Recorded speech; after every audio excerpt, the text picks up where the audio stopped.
Imagine the heart of West Africa, a landlocked country often hidden from the global spotlight, suddenly becoming the center of the world's attention. Picture a young leader, Ibrahim Traoré, standing before his people and announcing the beginning of something so bold, so ambitious, that it could reshape not only Burkina Faso, but the entire region. Not a military move, not a political speech, but a dream made of water, steel, and hope. The construction of a mega-dam, one of the largest in Africa, designed to power West Africa with clean, renewable electricity. What would this mean? How would it change lives, economies, and even the balance of power on the global stage? And could such a dream truly be possible for a nation that has long struggled with poverty, conflict, and instability? But before we continue, subscribe to our channel and share your thoughts in comments. I love reading them. To understand this vision, we first need to pause and look at the world Burkina Faso lives in today. The country has always been a land of resilience. Its people are farmers, traders, craftsmen, and dreamers, surviving on one of the toughest landscapes on Earth. But survival alone is not enough. For decades, Burkina Faso, like many African nations, has been trapped in cycles of underdevelopment. Electricity is scarce. In many villages, nights fall into darkness. Children study under weak candlelight, and hospitals struggle to power even basic equipment. A nation cannot thrive without energy, and Traoré knows this. The gap between potential and reality is wide. And so, the thought of a mega-dam, something powerful enough to electrify not only Burkina Faso, but also its neighbors, feels less like fantasy and more like a revolutionary spark. The idea of harnessing rivers for power is not new in Africa. Across the continent, massive dams like the Aswan High Dam in Egypt or the Grand Ethiopian Renaissance Dam have become symbols of national pride, development, and controversy. For Burkina Faso, the question is, could Ibrahim Traoré attempt something similar, but uniquely West African, uniquely his own? The answer lies in the geography of the region. The rivers of West Africa, such as the Volta, the Niger, and their many tributaries, hold untapped potential. Imagine Traoré announcing plans to build a dam on one of these lifelines, creating not just a reservoir of water, but a reservoir of opportunity. The structure would rise like a monument to modern Africa, a reminder that even nations once considered weak can take bold steps toward independence. Now think about the scale of such a project. A mega-dam would not be small. It would require billions of dollars, thousands of workers, and years of construction. It would flood large areas, displace communities, and demand sacrifice. But in return, it could produce thousands of megawatts of electricity, enough to power cities, industries, schools, and hospitals across Burkina Faso, Mali, Niger, and perhaps even Ghana and Ivory Coast. The project would be so vast that it could unite West Africa in a shared dream of progress. In a region often divided by borders, languages, and conflicts, energy could become the bridge that connects people. Yet, a dream this bold would never go unnoticed. The moment Traoré makes such an announcement, the world would react. Western nations, often wary of Africa's independent moves, would look carefully. Would this project weaken their influence in the region? Would it open the door for new powers, like China or Russia, to step in with investment, technology, and loans?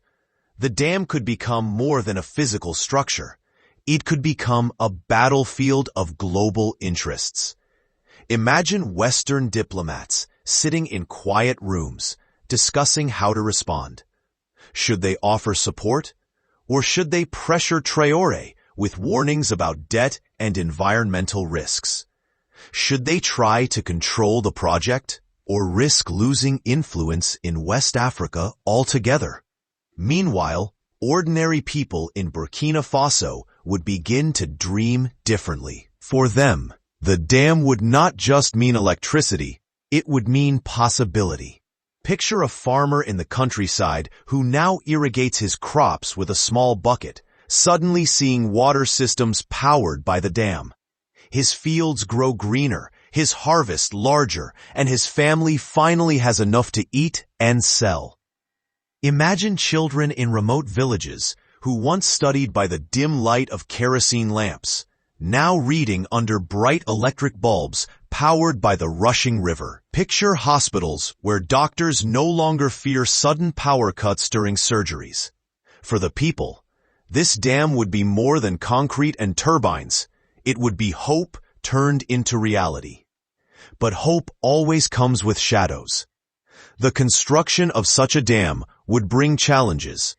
Environmentalists would warn of rivers losing their natural flow, of fish disappearing, of entire ecosystems being disrupted. Human rights groups would point out the displacement of families who have lived along riverbanks for generations.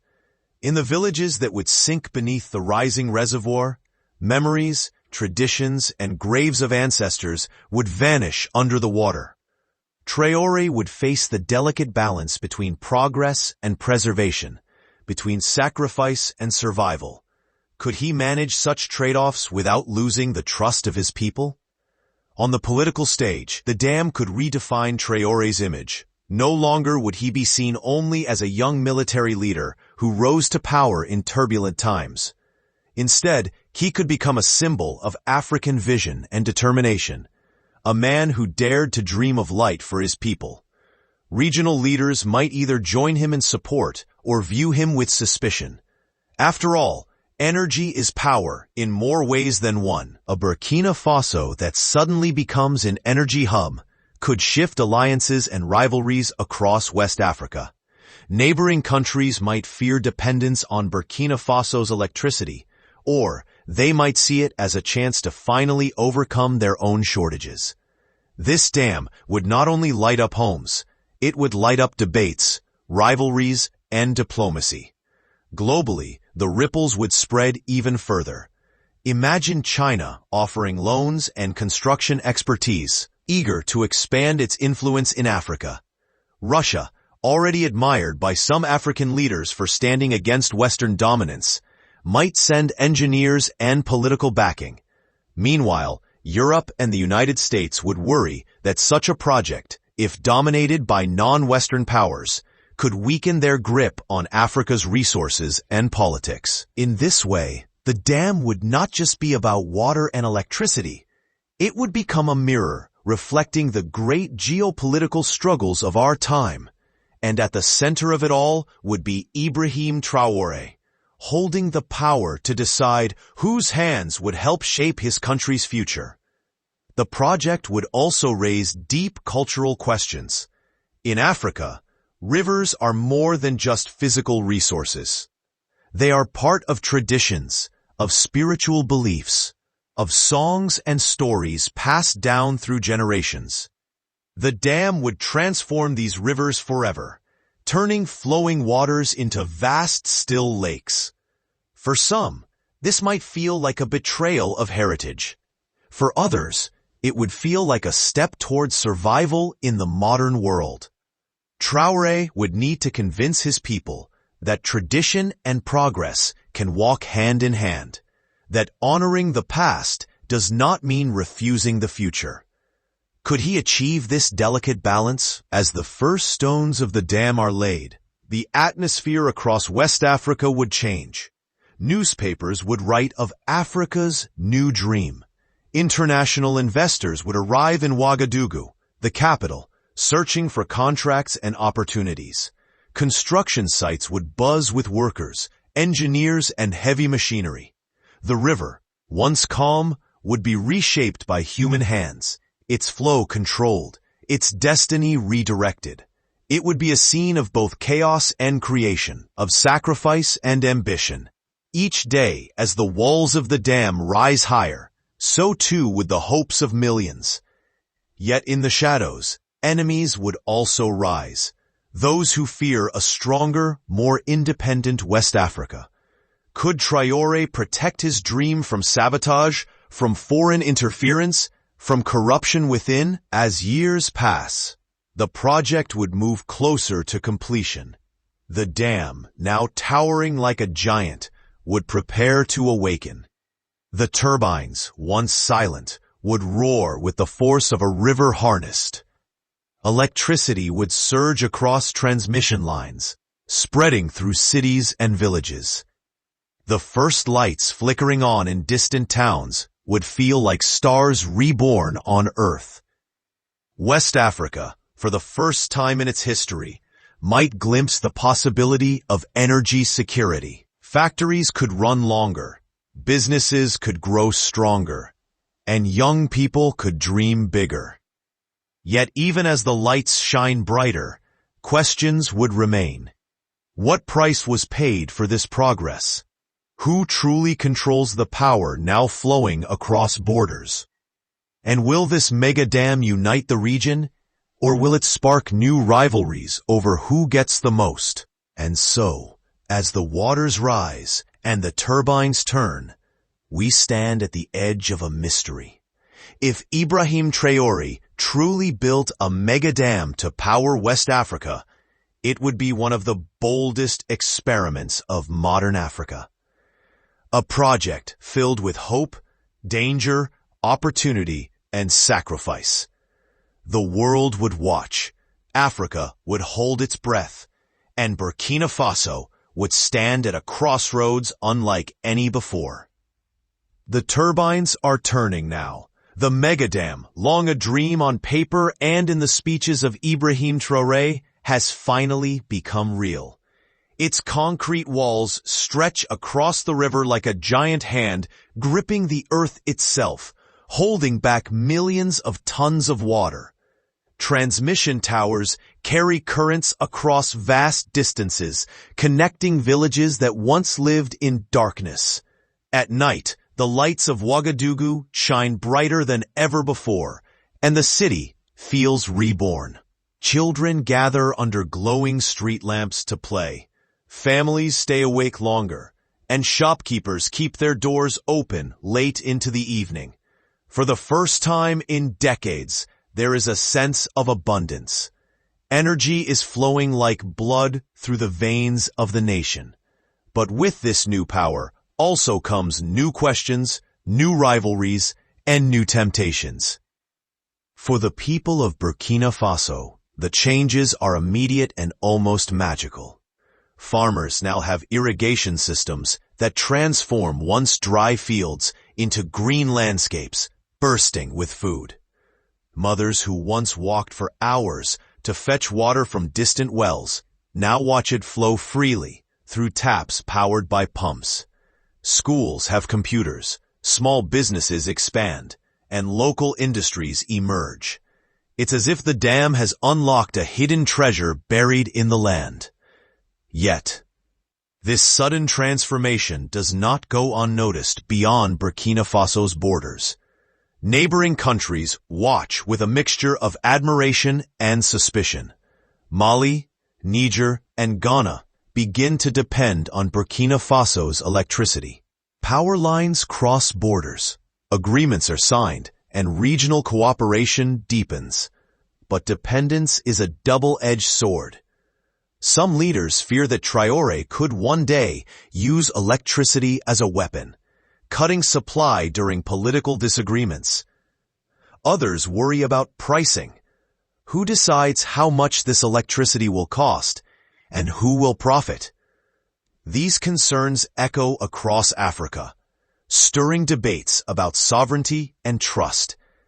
What began as a project of unity could, in time, become a tool of power politics. Within Burkina Faso, the dam also reshapes society in unexpected ways. New cities spring up around the reservoir, attracting traders, builders, and workers from across the region. But the people displaced by the rising waters carry wounds of their own. Villages swallowed by the reservoir leave behind families searching for new homes, new lands, and new lives. Some accept government compensation. Others feel betrayed, left adrift in their own country. These displaced voices become a quiet reminder that every act of progress leaves shadows behind. Ibrahim Traoré, once celebrated as a hero, now faces the burden of balancing joy and sorrow, growth and loss. The international stage becomes even more complex. China, having invested heavily in the construction, proudly showcases the project as proof of its partnership with Africa. Chinese companies open offices in Ouagadougou, and engineers walk the streets alongside local workers. Russia, too, eager to strengthen its bond with Burkina Faso, provides technical expertise and political backing. The West, meanwhile, grows uneasy. European and American analysts warn that Traoré has opened the door too wide for rivals. Some accuse him of selling his country's future in exchange for short-term glory. Others fear that the dam is not just about electricity, but about a shifting balance of global power. And yet, despite these suspicions, the undeniable truth is that Burkina Faso is rising. For decades, Africa has been spoken of as the continent of the future, a phrase that often carried more pity than respect. Now, with the lights of a mega-dam illuminating West Africa, the future feels closer. Investors from across the globe arrive, drawn by the promise of stability and growth. New roads, factories, and businesses take root. The very image of Burkina Faso begins to change, from a nation scarred by instability to one leading a regional renaissance. But history teaches us that great projects can both build and break nations. Consider the Aswan Dam in Egypt, which gave life to millions, but also created ecological challenges that still echo today. Consider Ethiopia's Grand Renaissance Dam, which has sparked regional tensions with Egypt and Sudan. The same risks lie ahead for Burkina Faso. The rivers of West Africa are shared lifelines, flowing across many borders.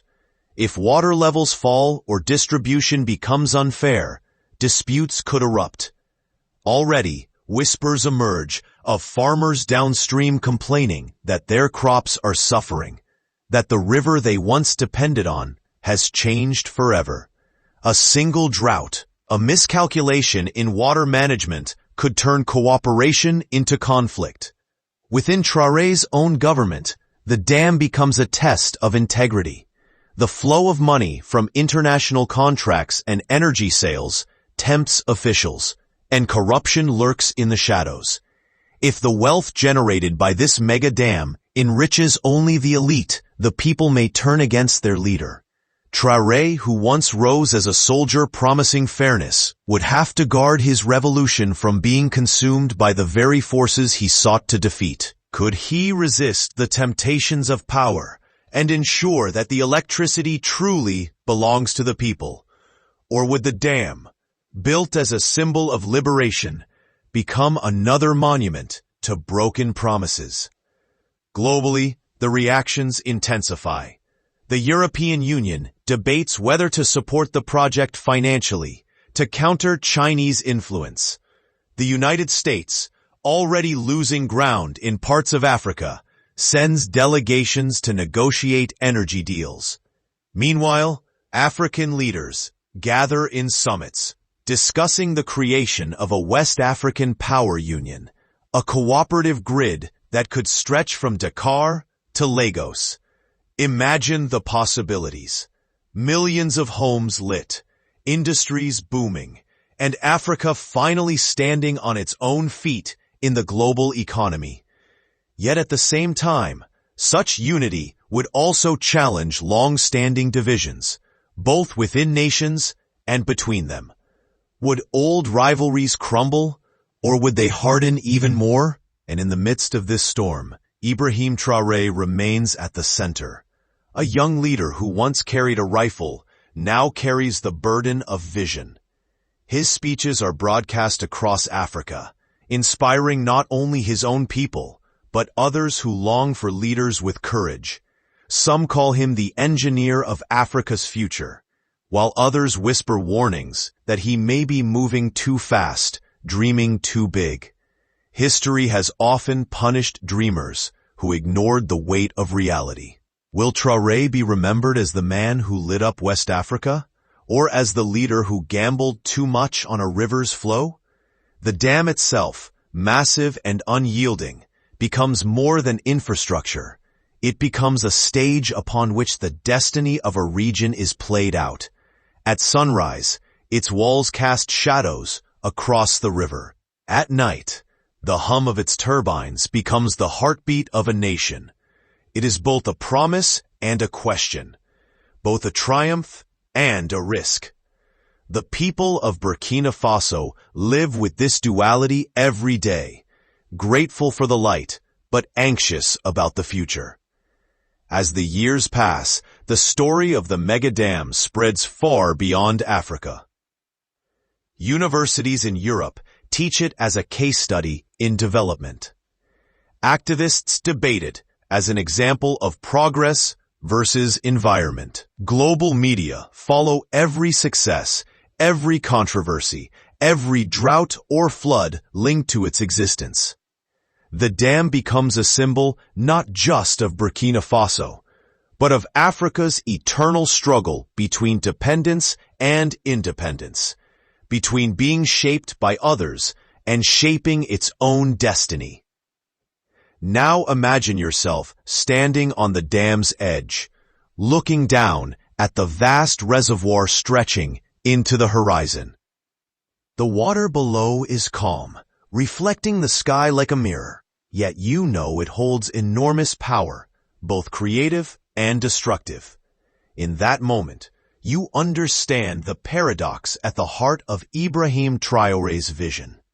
He has captured a river, but in doing so, he has unleashed forces that no man can fully control, political forces, social forces, and natural forces that may one day rise against him.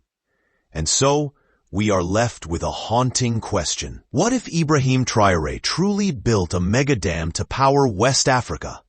Would it mark the dawn of a new era, where Africa finally claims its rightful place as a global power? Or would it become another chapter in the long story of dreams undone by greed, division, and the unyielding hand of nature? The answer, perhaps, lies not in the concrete walls of the dam, but in the hearts of the people who live in its light. If they guard this dream, if they share its benefits fairly, if they honor both tradition and progress, then maybe, just maybe, this dam could be remembered as the place where Africa turned the tide of history. But if they fail, then the waters that now bring light could just as easily bring darkness. In the end, the dam is more than a question of electricity. It is a question of destiny. It asks us whether nations can rise above their struggles, whether leaders can resist the temptations of power, and whether Africa can step boldly into the future without losing its soul. Ibrahim Traoré's imagined mega-dam may or may not exist in reality, but the story it tells is real. The story of a continent standing at the edge of possibility, where every choice can change the course of history.